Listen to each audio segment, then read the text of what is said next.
Sveiki, Delfi žiūrovai, su jumis sveikinasi laida Verslo požiūris ir aš, Delfi žurnalistė Vytautė Mirkytė. Jau daugiau kaip dešimtmetį egzistuojantis kripto žetonai išlieka pačia kontraversiškiausia vertinama turto klase. Net ekspertai, kurie dažniausiai kitais klausimais sutaria, kriptovaliutas gali vertinti skirtingai. Ši valiutos forma kontroversiška ir tuo, kad ją dažnai lydi įvairūs skandalai. Vienas iš didžiausių skandalų tai, kai 2012 metais žlugo viena didžiausių kriptobiržų FTX. O štai 2023 metais didžiausia kriptobirža Binance ir jos įkūrėjas pripažino savo kaltę dėl kovos su pinigų plovimu ir sankcijų pažeidimu ir buvo nubausti milijardinėmis baudomis. Lietuvoje Binance turi dukterinę įmonę Bifinity, kuri 2022 metais atsidūrė 24 sąrašoje vietoje tarp įmonių turėjusi didžiausias pajamas Lietuvoje. Būtent su šios įmonės vadovu Jonu Juengeriu ir Crypto Economy Organization prezidentu Mykolu Majausku šiandieną pakalbėsime apie kripto pasaulį ir pabandysime šiek tiek geriau jį suprasti. Thank you both for being here with us today. I will continue in English. And my first question will be about Binance. I gave some information in Lithuanian about the company, about the troubles that it had in 2023. And I was wondering, what is the current situation? You had a difficult past year. Yes, thank you. Hello, hi, Labas. Thank you for having me here. Binance is still a very young company. Binance is 7 years old only, 7 years old, and it's now the largest crypto exchange in the world. We have over 230 million users, by far the largest exchange in the world. The Lithuanian Binance group company is called Bifinity. Bifinity operates since about 4 years. You are right that last year was not an easy year for Binance.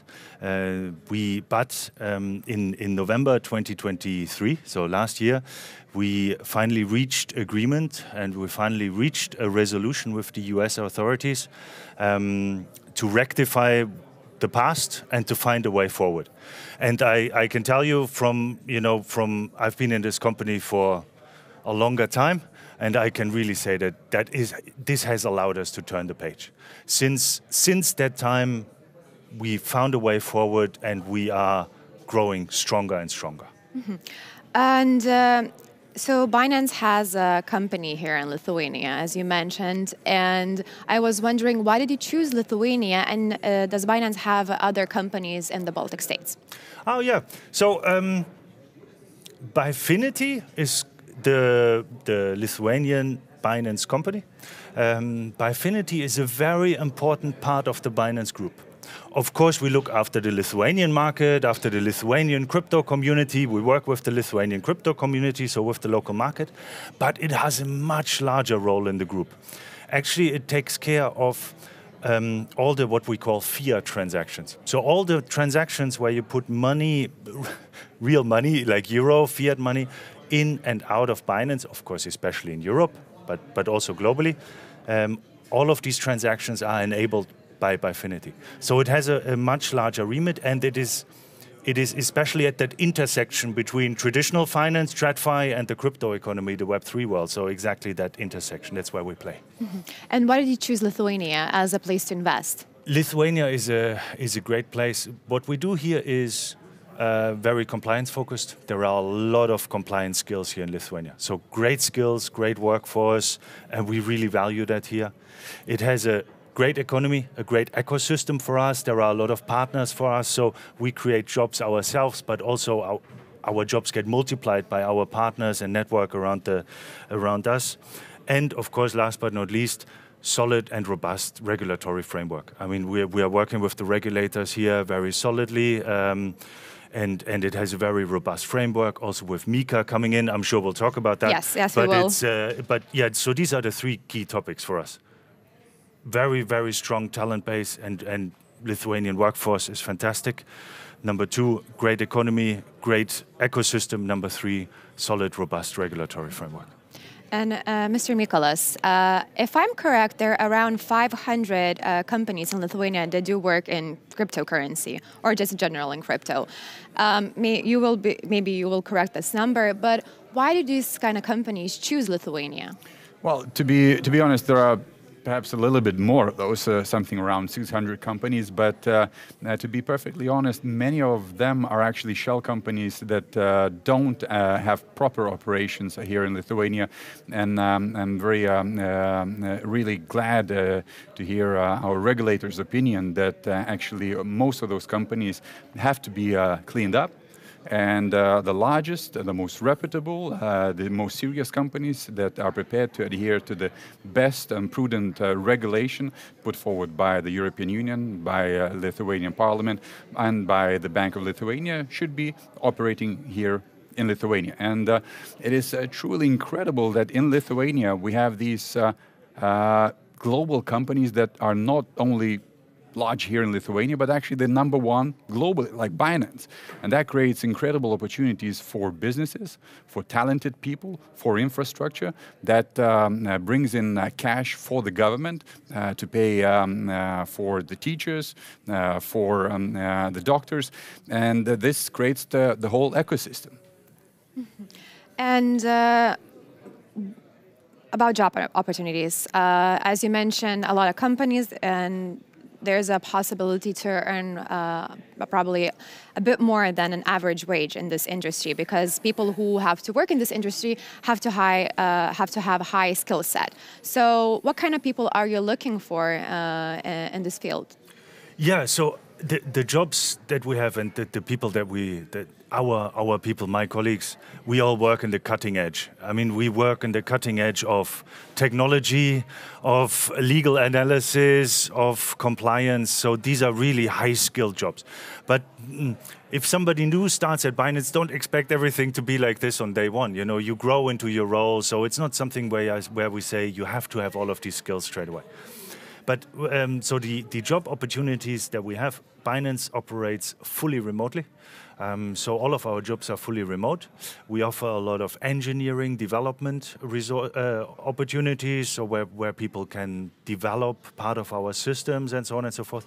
And for us in Bifinity, crucial, a lot of compliance skills, a lot of compliance opportunities, together with, of course, legal and so on and so forth, accounting, all of these. We've grown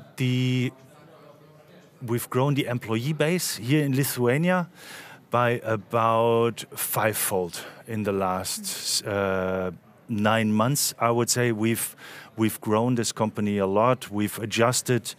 The market has been picking up. We've been able to adjust, so we've grown a lot, and we are continuing to grow. Mm-hmm.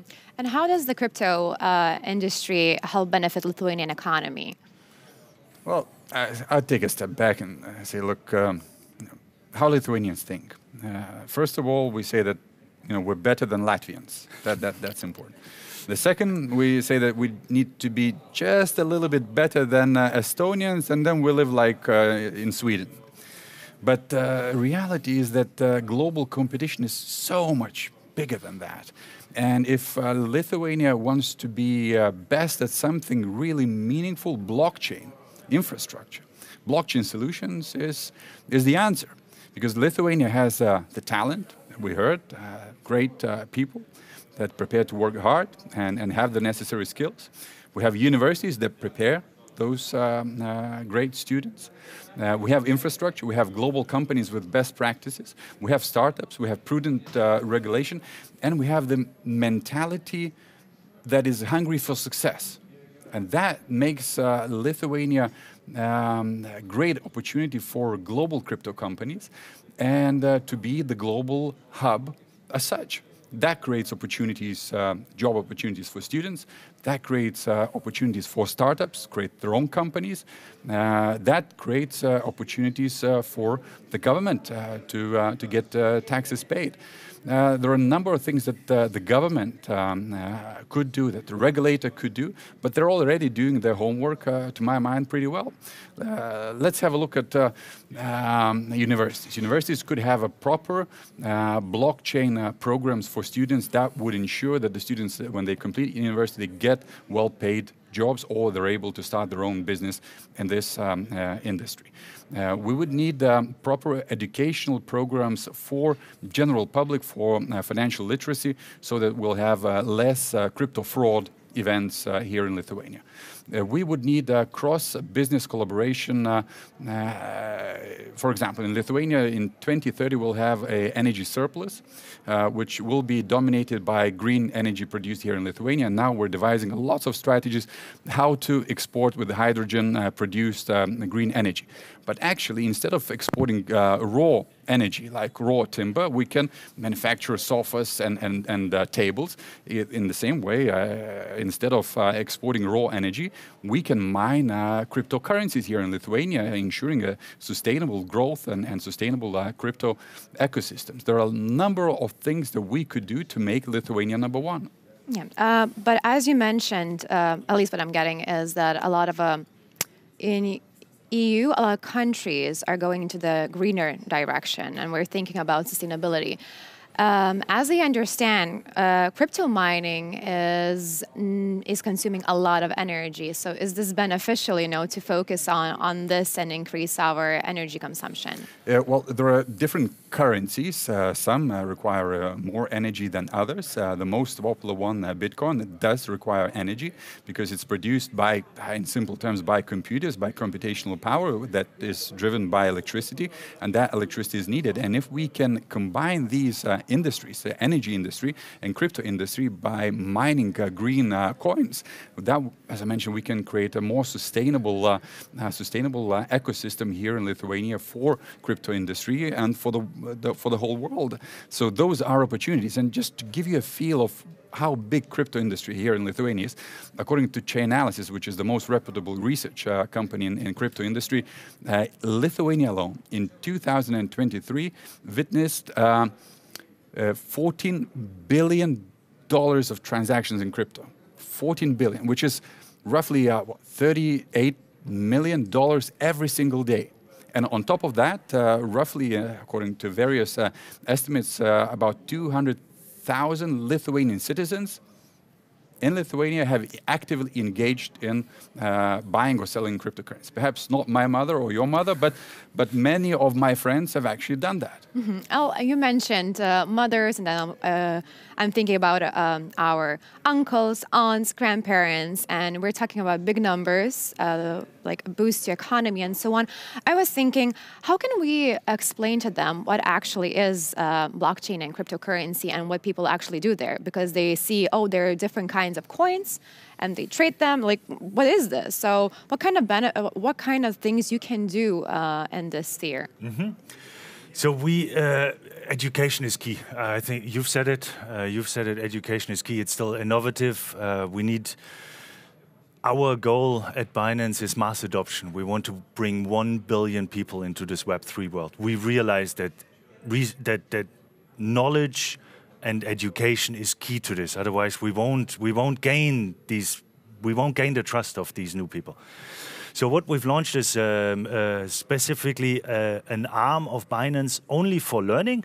It's called Binance Academy, and you can learn from total beginner all the way up to very advanced day trader.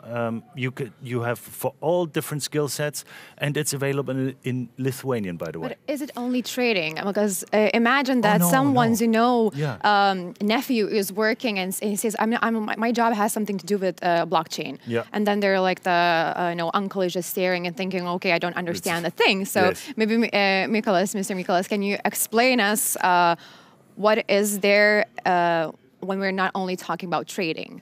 Well, to take back, so after the Second World War, the way the financial systems have been developed with the World Bank, with the International Monetary Fund, we had this large central institutions that controlled the money, and the money flew to them and from them. So the governments contributed money to the large organizations, and those organizations spent money and gave money to different countries.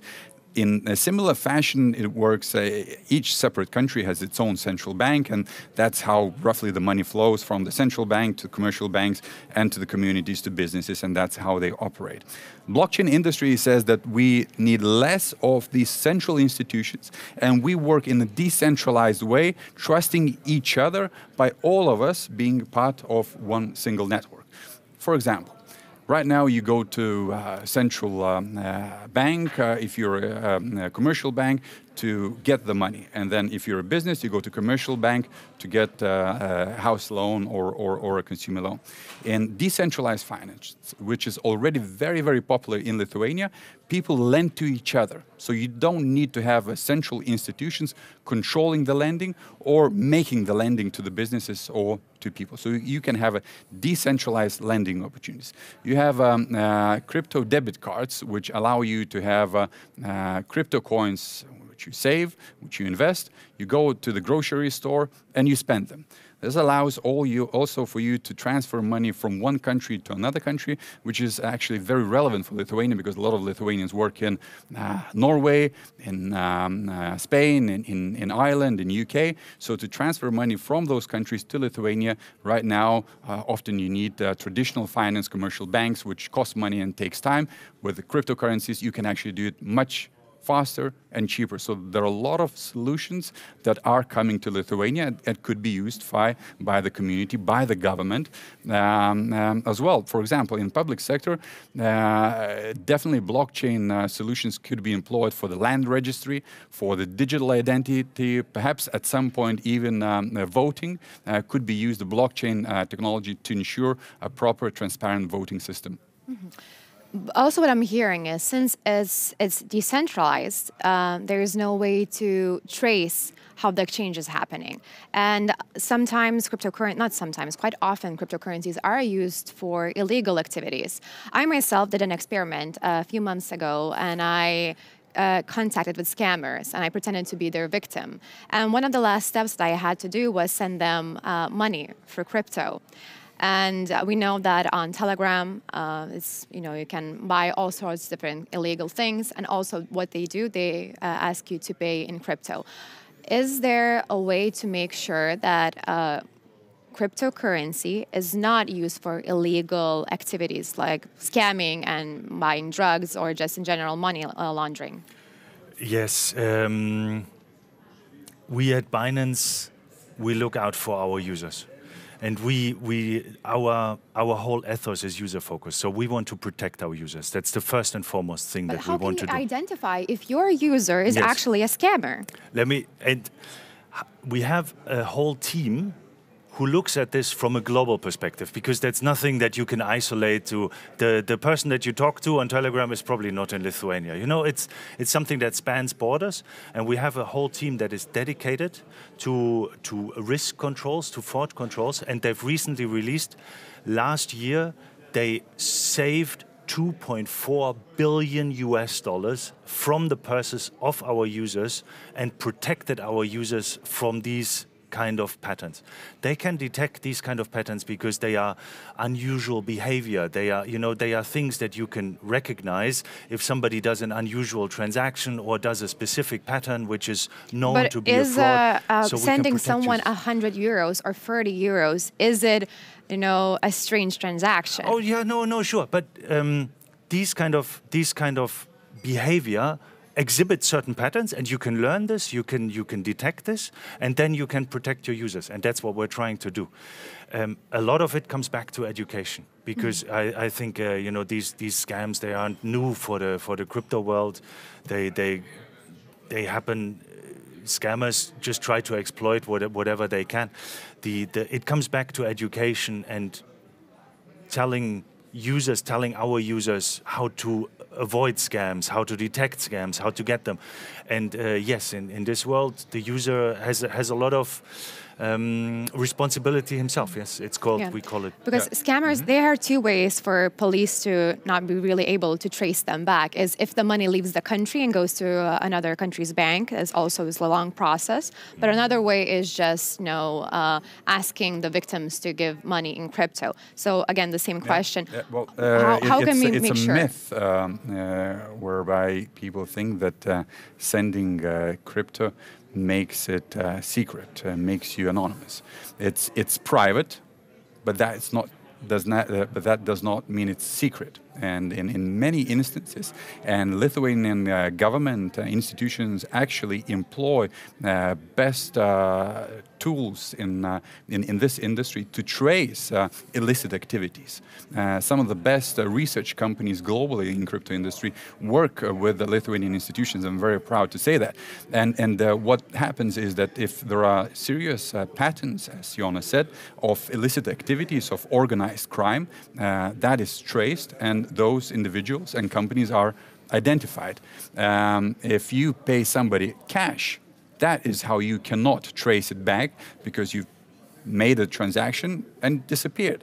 But if you make a transaction with crypto, that is always put on the ledger, on the history, and at some point in time you'll be able to trace it with the proper tools in place. So it's very, very important to actually make it clear that crypto transactions, although they're private, that does not mean they are secret. Mm-hmm. So you're saying that there is a possibility, for example, for Lithuanian police to ask, I don't know, a certain, where the exchange is happening, to ask the company to provide information? Of course, of course. Mm-hmm. Okay. And another question is, there are a lot of different cryptocurrencies, and what I find very strange is that they vary in their value. So then you look and think, okay, the technology is the same. It's exactly the same. People, working behind it probably have similar skill sets and so on. Again, it's all happening on blockchain.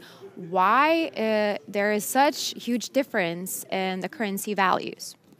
The function, the difference in values depends on a lot of factors. Number one, what's the purpose of this specific technology? So, for example, while they might look similar from far away, then actually in detail they are very, very different. So, for example, a lot of technology at the moment is focusing on scaling up. So making transactions faster, cheaper, more transactions, and a lot of new blockchains and new what they call layer 2, so they go above the current networks. They scale up blockchain to completely different levels. So there is a lot of innovation going on, a lot of technical innovation. That's number one. And then number two, it depends a lot on what we call the token economics. So it depends a lot on how the token works, how are rewards distributed in the networks, and so on and so forth. And then at the end of the day, the price in this market is only determined by supply and demand. And supply and demand meeting on an exchange like Binance 24/7. So that's how the difference in prices. Would you like to add something? Again, why Bitcoin and Ether have different values? Well, they represent, to some extent, different value add. With Ether, you have smart contracts and an opportunity to execute them. With Bitcoin, there are a lot of investment value in that people see, and many people save money, and many people trade money with Bitcoin. Many people and large international investment funds, they just tap into the Bitcoin industry as a proxy for the blockchain technology growth and opportunity to take part in the capital value that's generated by that in the entire industry. So there are different elements that drive those coins. Mm-hmm. Just to compare the two, yes. Maybe as easy example, Bitcoin was the first cryptocurrency. That was the technology that started it all. It's more seen as a digital gold. It's more seen because it is scarce. It is limited in value. There can only ever be 21 million Bitcoin. So it is the digital gold, if you want to explain it simple. Ethereum is something very, very different. Ethereum is a network that is one giant supercomputer. And you can run different, what they call smart contracts. You can run smart contracts on this network.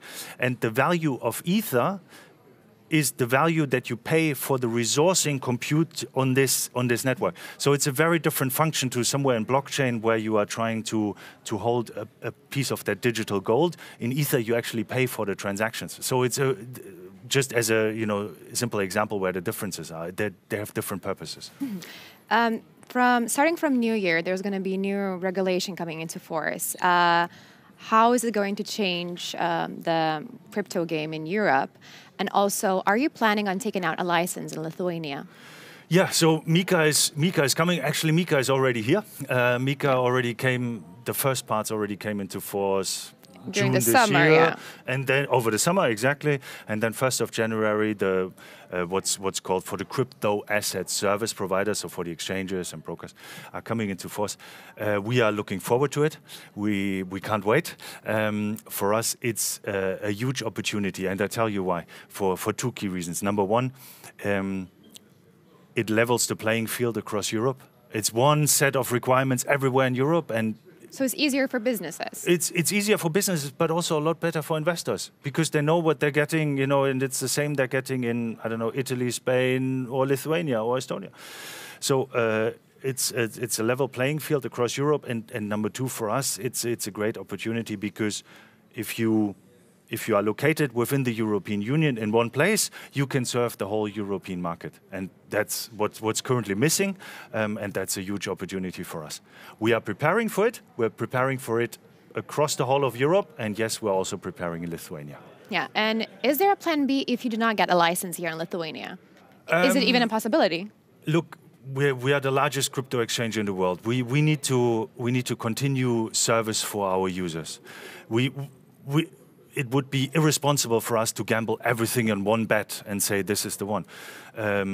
For us, Europe is not just one single country or not one single location. There are many aspects to Europe. What we do here in Lithuania is very important for the whole of the European market and the global market for Binance, and we want to continue doing it here. Oh, it would be a huge loss for Lithuania if we lose such global companies like Binance to other jurisdictions in Europe, be it whether it's Austria, France, Estonia, Latvia now is very actively trying to hunt for these companies. So actually, it's an incredible opportunity for Lithuania to have these serious, reputable companies licensed. And Binance is not the only one. It's the biggest one, but in Lithuania we have a number of other serious, significant global companies present, and I think that creates a huge opportunity to create Lithuania as a global hub. And as I mentioned, so we have a number of companies, more than 500 companies currently in Lithuania that provide services for crypto assets. But reality is that they're not properly regulated as yet. So we don't know who owns them ultimately. We don't know what their risk management strategies are. We don't know how they protect their consumers. We don't know how their proper governance works. We don't know the business plan forward, whether they're able to meet their commitments to the regulator, to the country, to consumers, to their employees. So what MiCA does, the regulation, Jonas quite rightly said, it makes standards for everyone equal play game, but at the same time it makes the industry more transparent, better regulated. There's more trust in it, there's more understanding, there's more consumer protection, there's better risk management, so there are a lot of good things around it, and I'm really looking forward to MiCA regulation put in place in Lithuania, and I'm really glad to see that Central Bank of Lithuania has a very competent team that looks after the crypto industry, and they'll be in a very good position to look through all those companies in Lithuania applying for the crypto license and make sure that they adhere to the highest standards, and only the best companies actually can have a place to work here in Lithuania. So my last question is then, so MiCA and in general regulations that are being issued here in EU, it's not like the sunset or shutdown of cryptocurrency. As I understand what you're saying, it's an opportunity. It's a huge opportunity to make sure it's removing transparent. The shady companies. It's real companies that create value, like Binance. They create jobs. They pay huge taxes. One of the biggest profit tax payer in Lithuania is Binance. They create opportunities for other businesses, and Binance is not the only one. With great respect for Jonas and what he does, there are many other companies in Lithuania, and they create value. So we need those reputable companies to be working here in Lithuania. So thank you so much for coming here today.